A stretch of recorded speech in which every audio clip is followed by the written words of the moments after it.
Bonjour, nous sommes aujourd'hui le 30 avril 2024. Les marchés émergents continuent leur progression et montent d'environ 2% sur le mois et de près de 7% depuis le début de l'année. En Asie, après une forte performance au premier trimestre, la technologie marque le pas.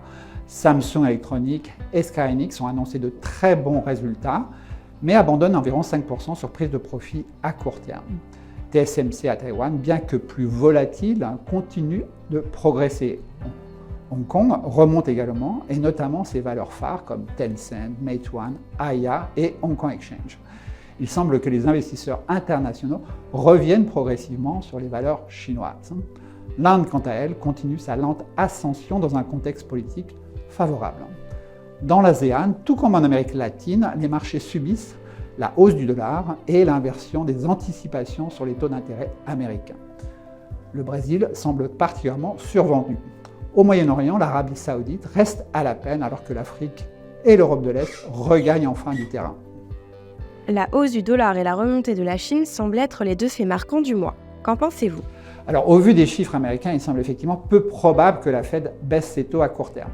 Au Japon, la Banque centrale se refuse à une politique monétaire plus rigoureuse et enfin en Europe, la conjoncture est à la peine. Tout pousse donc le dollar à la hausse, ce qui rend nerveux les cambistes sur devises, et notamment sur devises émergentes, à l'exception toutefois du yuan chinois et de la roupie indienne.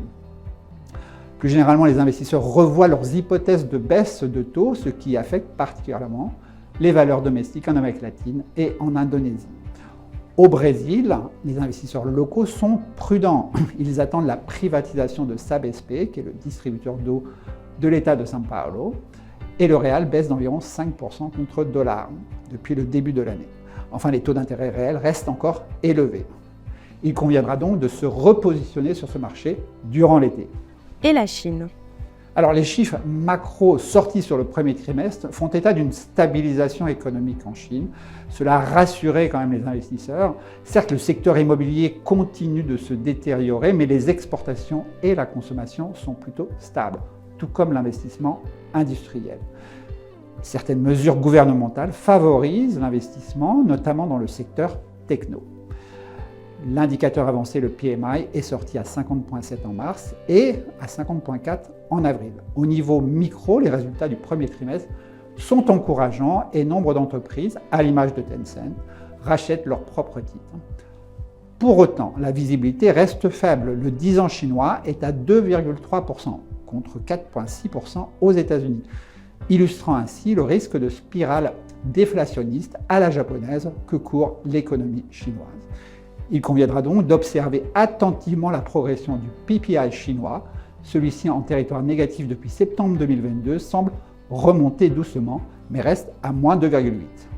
Comment positionnez-vous les portefeuilles dans cet environnement ?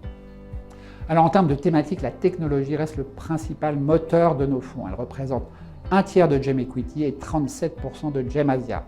Les bénéfices y sont fortement révisés à la hausse du fait de la demande liée à l'intelligence artificielle. Par conséquent, les valorisations restent basses.